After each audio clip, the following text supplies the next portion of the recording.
Welcome to Israel Now News. I'm Rebekah Roberts. And I'm Yochanan Elrom. In our top story, U.S. President Donald Trump is filling his administration with leaders who have been at the forefront of the faith-based diplomacy movement and who strongly believe in the biblical covenant between God and Israel. Many of the president's appointments are key figures who have been instrumental in turning their biblical belief into real political action. Some of these individuals have valiantly fought for Israel in Congress and advocated for the Jewish state. Former Governor of Arkansas, Mike Huckabee, has been named as the American ambassador to Israel. He has visited the biblical heartland many times and has proudly called for the annexation of Judea and Samaria. Incoming U.S. Secretary of Defense Pete Hegseth is a Bible-believing Christian and a staunch supporter of the Jewish state. He has repeatedly voiced his support for Israel's military campaign to wipe out Hamas. UN Ambassador Elise Stefanik boldly stated in her confirmation hearing that she believes Judea and Samaria is the biblical homeland of the Jewish people. And newly appointed Secretary of State Mark Rubio has vowed that Hamas will never govern Gaza or threaten Israel again.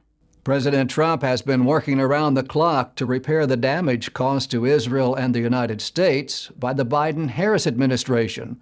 In his first week in office, he reinstated the flow of military weapons to the Jewish state, which Joe Biden withheld last May as Israel fought wars on 7 fronts simultaneously.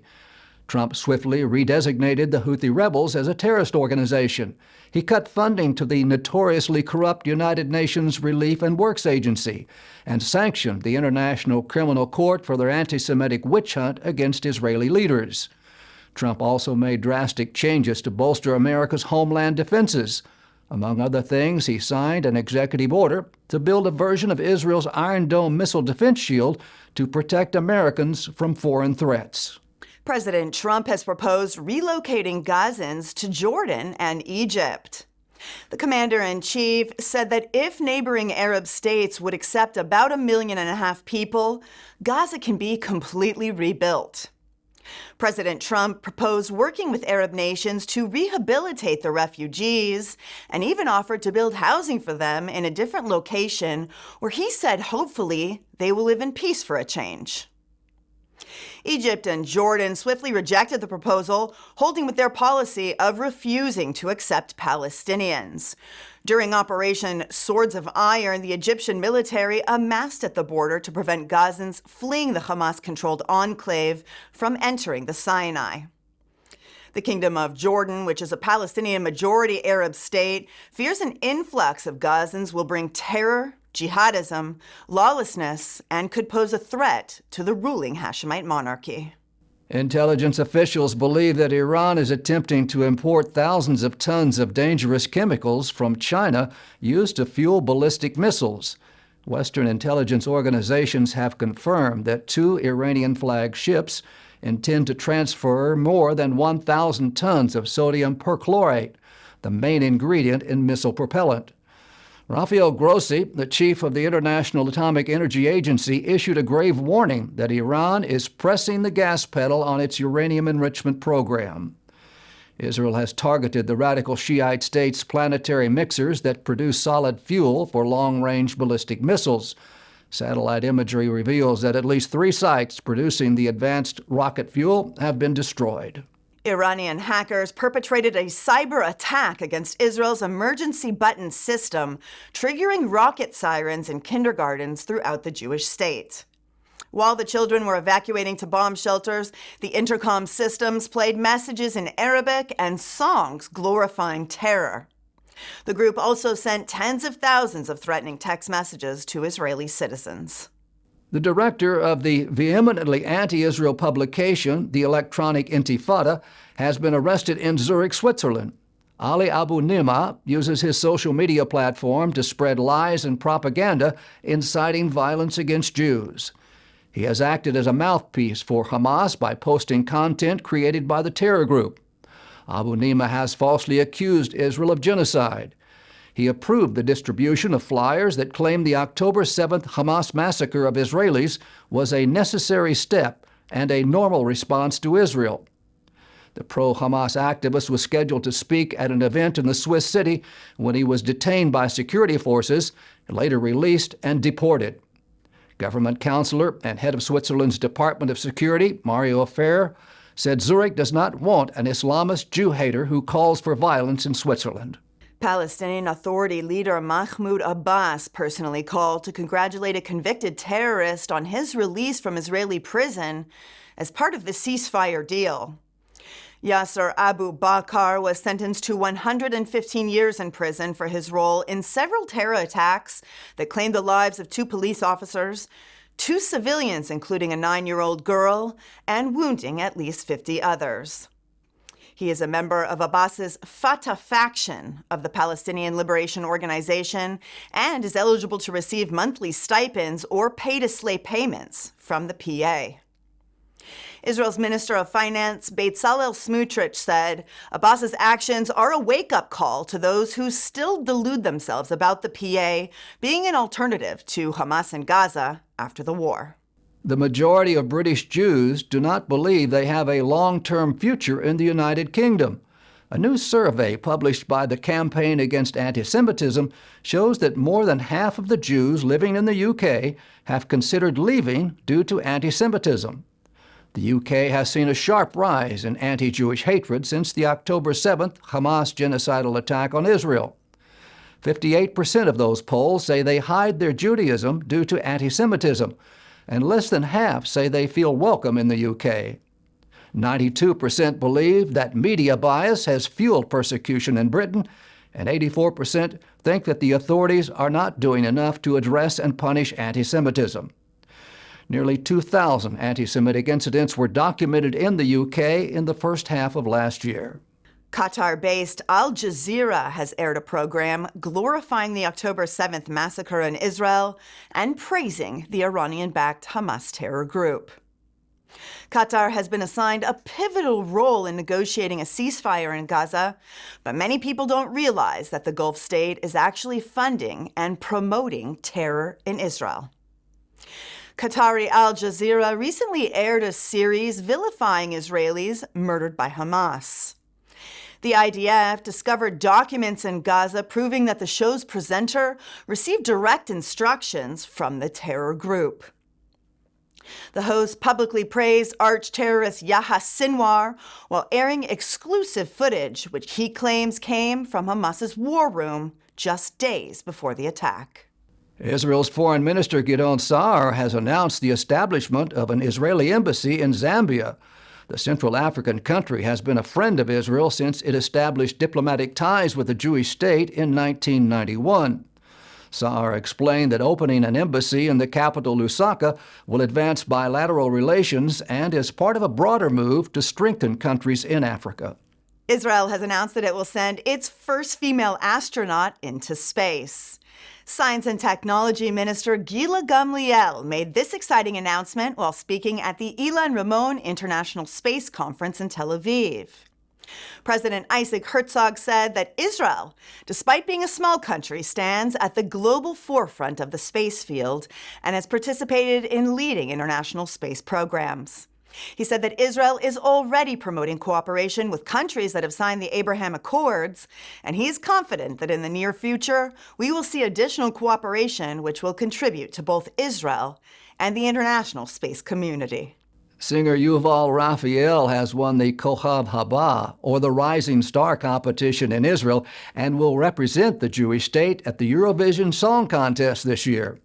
The 24-year-old singer was at the Nova Music Festival on October 7, 2023, when thousands of Hamas terrorists infiltrated Israel and slaughtered more than 1,200 people. She survived by hiding under bodies in a roadside bomb shelter for 8 hours while terrorists repeatedly shot at them. She still has shrapnel in her leg and her head. Yuval said she plans to represent Israel from a position of strength and pride, as did her predecessors before her. Jews and Christians gathered together in Israel to pay their last respects to Olga Mashoa Washington. Olga was the eldest daughter of Kenneth Mashoa, a South African pastor, politician, and the head of the African Christian Democratic Party. Olga followed in her father's footsteps by defending and advocating for the Jewish state. Her husband, Joshua Washington, is the son of Dumisani Washington, the founder of IBSI, the Institute of Black Solidarity with Israel. Together, this couple worked to dispel the myth of apartheid and to bridge the divide between the Black community, Jews, and Israel. We at Israel Now News send our condolences to the Mashoa Washington family and pray that Olga's memory will be a blessing.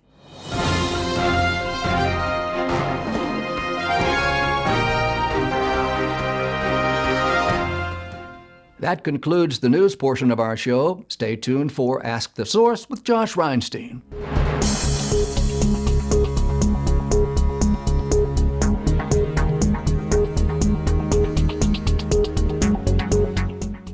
Hello and welcome to Ask the Source. I'm your host, Josh Reinstein, and we're here in our beautiful studio in Jerusalem. My guest today is Hillel Fuld.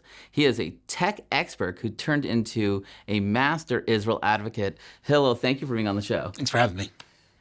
Tell our viewers a little bit about what made you go from tech to making the case for Israel. So I found myself on October 7th realizing that I have a very unique platform and a unique position, that I have the ear of the tech world, right? The tech world's predominantly left-leaning / anti-Israel, and, they don't really listen to quote-unquote Hasbara folks, but they know me as a colleague because I built that trust over the last 15 years, and so I realized I have to use that platform and leverage what I've built. And so I've been doing that since October 7th, focusing on, fighting the blood libels, the lies against Israel that come from many of my colleagues, which begs the question, how are people this smart so dumb when it comes to the Jews? It's interesting. You talk a lot about Israel as a tech superpower, but now you talk about it as a military superpower. Has this war transformed Israel? So when I do talks, I call the title of my talk is From Tech to Tanks, right?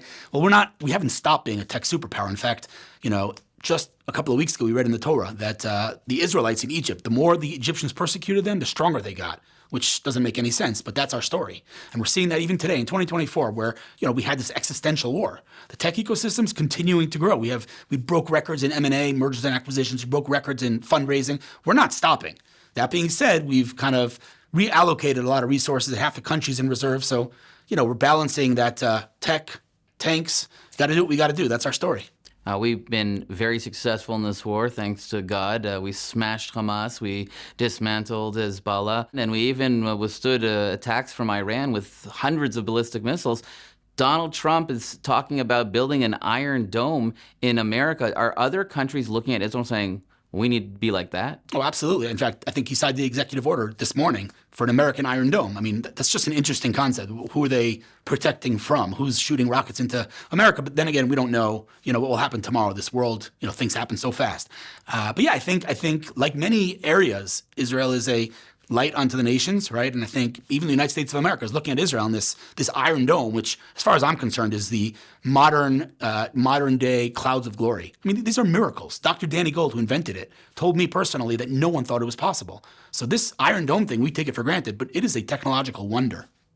You've been very involved personally with what's happening right now in Gaza. Your brother, who was a hero, was murdered by a Palestinian terrorist that they're even discussing releasing. He's on the list of people to be released in order to get some of our hostages home. What do you think about this deal that's just being decided now, and where do you think this leads to? So first of all, I want to be accurate. This kid, I call him a kid, who murdered my brother was 16 years old. He wasn't a Hamas terrorist. He was just a random, quote-unquote, normal Palestinian, right? It's just important that we understand the level of indoctrination. But, when I heard that my brother's terrorist was on that list, it was definitely a punch to the gut. But, that doesn't change my opinion on the deal. And I think the deal is both terrible and beautiful, right? It's terrible, obviously, releasing 1,000 monsters. I mean, that in no world, and in no universe is that a good thing. But also these poor hostages and their families. I mean, we have to know that if something happens to an Israeli citizen, that Israel's going to do whatever it can to get that person back. And so we have to do what we have to do, and it's a very steep price. But I don't think we have a choice. I just hope that Israel kind of learned and will implement the lessons of October 7th and won't let those people that we're now releasing return to terrorizing Israel. But there's no question they're going to try. I hope we manage to stop them. People talk about what's the future hold. President Trump came out with a bold plan. Let's get the Gazans to Egypt and Jordan. Could that be a solution? If not, what do you think is going to happen in the next few months and years? First of all, you can't help but laugh. I mean, how many, Israeli leaders over the last 50 years have suggested, transfer, as we call it, right? Taking the Palestinians, incentivizing them to leave, right? All of a sudden, Donald Trump says it, and it's like, all right, let's do this, right? I mean, this is something that many ministers in Israel have suggested a million times. But, if anybody could do that, it's Donald Trump, right? I do hope it happens, not only because, of our selfish reasons, but also for them, right? This is a people that is so deeply, heavily indoctrinated. It's a society that's rotten to the core. And we need an out-of-the-box solution here. And so the thought of, relocating them to places where they can live in peace and without that heavy radical Islam indoctrination, I think is a win-win for everyone. So I hope it happens. But either way, I mean, I think that there's no doubt that Israel will win this war and will remove all threats from its borders. We don't have a choice. Everyone's talking about President Trump and that Israel and America are back together again, and it's going to be an exciting time. People are predicting incredible success, investment, prosperity, peace. Do you see this happening on the ground? Oh, 100%. I mean, the Abraham Accords, this is like, we all recognize that it's amazing, but we don't really understand how amazing it is. This is literally peace in the Middle East, right? And so there is precedent, right? We have Jordan, we have Egypt, we have Abraham Accords, there is precedent. And so I do believe that, one day there will be peace in the Middle East, not with the people who call themselves Palestinians today. Because again, heavily indoctrinated, you can't even talk to them about peace. But I think in the long run, I think that there will be peace eventually. And I think Donald Trump will play a significant role in that. And we're seeing the Trump effect. Even before he entered office, we see the Trump effect. Hezbollah, getting on their knees, all of a sudden asking for this peace treaty, this ceasefire, which they would never have agreed with just a few months before. Hamas, same story. So the Trump effect is already something we see before he entered office. Now that he's in office, we see what he's doing. I mean, the executive orders that he's signed in the last week, unbelievable stuff, historic stuff. Hillel, there are literally tens of millions of people watching this show. What message do you have for our viewing audience? The words Am Yisrael Chai, we've all heard those words, but people kind of think of them as like a nice phrase, maybe a nice song. They're not just an empty phrase. Am Yisrael Chai is a historical reality. And if you don't believe me, think about how many Babylonians you know, right? All of those empires who came after us, they're all gone, and here we are. So we celebrate Purim, we celebrate Hanukkah, we celebrate Passover. At the time, those were difficult times. Today, we're celebrating. The same will happen with Simchat Torah, the holiday on which October 7th happened. We will dance again. Thank you, Hillel, for being on the show. And thank you for tuning in to Ask the Source. I'm your host, Josh Reinstein. Now back to the studio.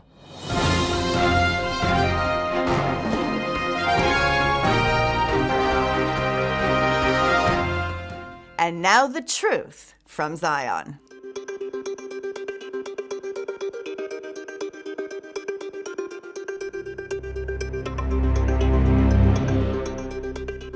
At the core of an important alliance lies an ancient covenant, a promise made to Abraham by God himself.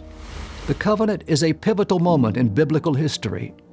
According to the book of Genesis, God promised Abraham and his descendants that they would become a great nation and the land of Canaan would belong to them forever. Genesis chapter 12, verse 3 says, "I will bless those who bless you and curse those who curse you." This covenant marks the beginning of a special relationship between God and the Jewish people. Christian Zionists believe that they too are part of this covenant. And it is this belief that fuels an unwavering support for Israel and the Jewish people. Over time, the divine plan for the land and the descendants of Abraham was revealed. 2,000 years later, Christianity would emerge with the birth of Jesus. Today's Christian believers are not just praying in churches. They are active members in the continuation of the covenant through faith-based diplomacy. Christians today are advocating all around the world for policies that reflect their convictions. It is Christians who are gathering and organizing and acting on behalf of the state of Israel and the well-being of its people. Judeo-Christian values, together with a love for the land of Israel, has led to new, independent, and prophetic initiatives spreading around the world. Organizations like Bridges for Peace and the International Christian Embassy Jerusalem provide Israelis, both Jews and Arabs, with humanitarian assistance, and it's all in the name of alleviating suffering and promoting reconciliation. The Day of Prayer for the Peace of Jerusalem is an annual event organized by Christians to pray for the well-being of Jerusalem, highlighting unity and peace in the Holy Land. Legislation like the Jerusalem Embassy Act, passed by the United States Congress in 1995, was a significant step forward. It affirmed American support for Jerusalem as the capital of Israel and called for the relocation of the U.S. Embassy from Tel Aviv to Jerusalem. It took decades to become a reality, But under the bold leadership of former President Donald Trump, and with millions of Christian Americans demanding the move, it was finally accomplished in 2018. The change caused seismic diplomatic shifts for Christian nations around the globe. Several Latin American countries, in a strong show of support, transferred their embassies from Tel Aviv to Jerusalem as well. Guatemala was among the earliest, making the move on May 16, 2018.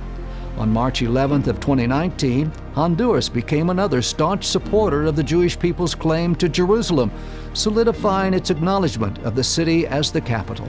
In September of 2023, Papua New Guinea moved their embassy and proclaimed that Christians cannot fully respect God without recognizing the Jewish state's capital. In 2016, the Institute for Christian Leadership Development came to Jerusalem for a visit, where they met with Israeli officials to discuss religious cooperation. In November of 2021, pro-Israel Christians in the Democratic Republic of the Congo organized an event to support Congolese President Félix Tshisekedi's decision to establish a trade office in Israel and grant Israel observer status in the African Union. It is Christians, not countries, that stand with Israel. Today, 90% of Israel's diplomatic success is attributed to faith-based diplomacy, when Christians take their biblical support for Israel and turn it into real political action. The result of more and more Christians turning their biblical support into real political action is having a profound effect. By 2022, African Union chief and Senegal's president, Macky Sall, referred to Israel as part of the family of nations. In 2004, the Knesset, Israel's parliament, started the Knesset Christian Allies Caucus. And in 2006, in a show of solidarity, the first sister caucus was started on Capitol Hill, the Congressional Israel Allies Caucus. Today, there are 53 Israel Allies caucuses around the world, made up of Christian legislators. We have over 1,500 legislators in our network, and this is why we're seeing so much success from Christian support for Israel. They know how important it is for Christians to safeguard Jews and the Holy Land. As normalization and peace deals are brokered, and as embassies are moved, the world is witnessing growing and steadfast support from Bible-believing Christians who are doing much to promote the cause of Israel. This alliance holds the potential to chart a new course toward peace and prosperity in the Middle East, and men and women of faith will reap the promise of God's blessings.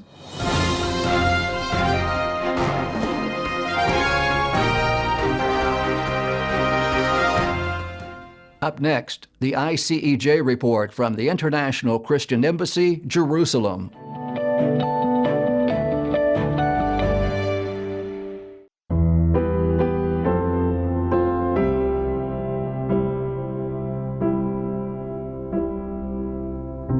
Since Israel was brutally attacked by Hamas on October 7th of last year, the demand for mental health care in Israel has surged. This is especially true for those suffering with some form of post-traumatic stress. Israeli experts are estimating that 1 in 3 individuals impacted by the conflict will grapple with trauma symptoms for years to come. Since 1980, the International Christian Embassy Jerusalem has been a voice of Christian support for Israel and connected the global church to the land of the Bible. Headquartered in Jerusalem, the ICEJ has taken action to stand with Israel by caring for Holocaust survivors, helping Jewish families return home to Israel, providing bomb shelters, fighting anti-Semitism around the world, and by inviting Christians to discover Israel for themselves. Over the past year, the Christian Embassy has responded to this urgent need by supporting a variety of trauma therapy programs, most notably for emergency first responders and for children. One such initiative is a new recovery home we funded in the Galilee that serves as a haven for those experiencing acute trauma symptoms. The home is now self-supporting and uses creative therapy methods to help people find their balance in life more quickly.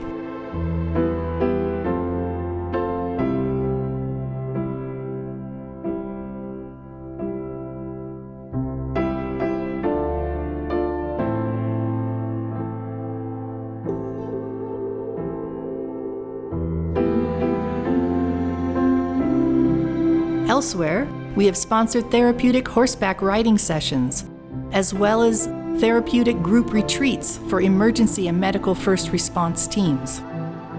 The ICEJ recently bought 2 therapy horses, which service many recovering youths and have proven quite successful. A young boy named Erez was held hostage in Gaza for 50 days and managed to survive mentally by remembering his times riding his favorite horse. After his release, Erez was so glad to be back on a horse again.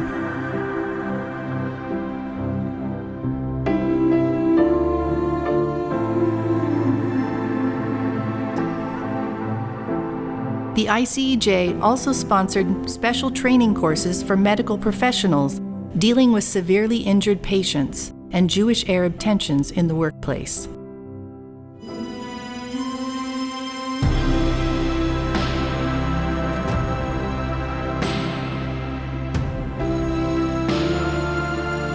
We also helped to fund renovations of a new trauma recovery center in Jerusalem, as well as provided large protected rooms for group therapy sessions in a resilience center in the south of Israel. These are just some of the ways the Christian Embassy has been helping Israelis overcome the trauma of this difficult war.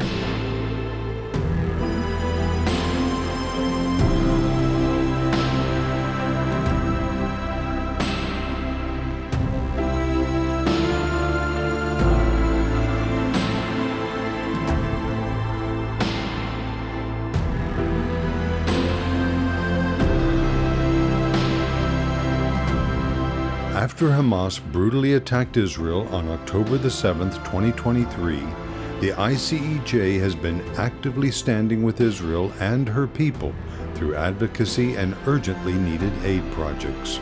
Now is the time for Christians to turn their love for Israel and the Jewish people into real action as never before. Your donation will help deliver bomb shelters to at-risk areas, provide necessary supplies for first responders, support affected citizens with trauma care, and will eventually help rebuild these devastated communities.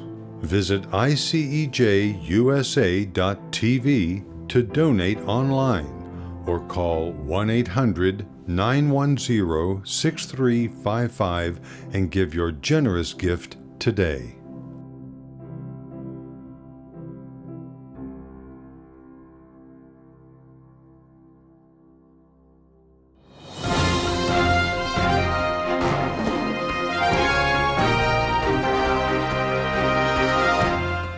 That's all for this edition of Israel Now News. I'm Rebekah Roberts. And I'm Yochanan Elrom, reporting from our studio in Jerusalem. Join us again next week for all of your Israel updates.